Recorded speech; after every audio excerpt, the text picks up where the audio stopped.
കൊല്ലം കടക്കൽ police സ്റ്റേഷനിൽ പോലീസുകാരുടെ മുന്നിൽ വെച്ച് പരാതി നൽകാനെത്തിയ UDF-കാരെ മർദ്ദിച്ച് CPM പ്രവർത്തകർ.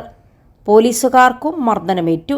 CPM മുക്കുന്നം ബ്രാഞ്ച് സെക്രട്ടറിയും മുക്കുന്നം സ്വദേശിയുമായ സജീർ മൻസിലിൽ സജീർ, ബ്രാഞ്ച് കമ്മിറ്റി അംഗവും ചെറുകര സ്വദേശിയുമായ വിമൽകുമാർ, DYFI പ്രവർത്തകനും ഇരട്ടകുളം സ്വദേശിയുമായ വിശാഖ് എന്നിവരെ കടക്കൽ പോലീസ് അറസ്റ്റ് ചെയ്ത് റിമാൻഡ് ചെയ്തു. ചൊവ്വാഴ്ച രാത്രി 10:30 സംഭവം.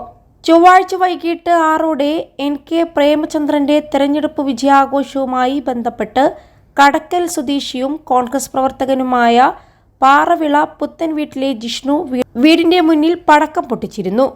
അയൽക്കാരനും CPM പ്രവർത്തകനുമായ വിമൽകുമാർ ഇത് ചോദ്യം ചെയ്യുകയും ജിഷ്ണുവിനെ മർദ്ദിക്കുകയും ചെയ്തിരുന്നു. മർദ്ദനത്തിൽ ജിഷ്ണുവിന്റെ കണ്ണിന് പരിക്കേറ്റു. തുടർന്ന് രാത്രിയോടെ ജിഷ്ണു UDF പ്രവർത്തകർക്കൊപ്പം കടക്കൽ പോലീസ് സ്റ്റേഷനിൽ പരാതി നൽകി. +2 ഡിഗ്രി കഴിഞ്ഞവർക്ക് വേൾഡ്സ് ഫസ്റ്റ് AR/VR ക്ലാസ് റൂമിലൂടെ സ്മാർട്ട് ഫോൺ എഞ്ചിനീയർ ആവാം. കൂടുതൽ അറിയാൻ വിളിക്കൂ ബ്രിഡ്കോ ആൻഡ് ബ്രിഡ്കോ. പരാതിയുടെ അടിസ്ഥാനത്തിൽ മൊഴി രേഖപ്പെടുത്തുന്നതിനിടയിൽ CPM DYFI പ്രവർത്തകരായ 5 പേർ സ്റ്റേഷന് പുറത്ത് സംഘടിക്കുകയും സ്റ്റേഷൻ പരിസരത്ത് നിൽക്കുകയായിരുന്ന UDF പ്രവർത്തകരുമായി വാക്കേറ്റത്തിലും കയ്യാങ്കളിയിലും കലാശിക്കുകയുമായിരുന്നു. ചെറുകര അനൂപ് നിവാസിൽ അനൂപ്, സച്ചിൻ നിവാസിൽ സച്ചിൻ എന്നിവരെ ആക്രമിച്ചപ്പോൾ പിടിച്ചുമാറ്റാനെത്തിയ SI വിനോദ് കുമാറിനും CPO വിൻസിക്കും മർദ്ദനമേറ്റു.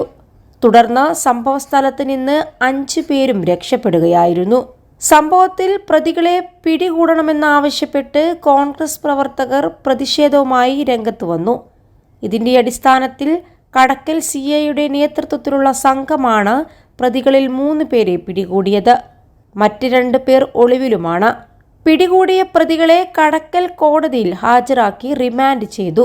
പ്രതികൾക്കെതിരെ വധശ്രമമടക്കമുള്ള വകുപ്പുകൾ ചുമത്തിയാണ് കേസെടുത്തിരിക്കുന്നത്. 21 ലക്ഷത്തോളം സന്തുഷ്ടരായ ഉപഭോക്താക്കളും 2 ലക്ഷത്തോളം തിമിര ശസ്ത്രക്രിയകളും പൂർത്തിയാക്കിയ മലബാറിലെ ഏക കണ്ണാശുപത്രി Al Salama eye hospital, hospital road, Perinthalmanna.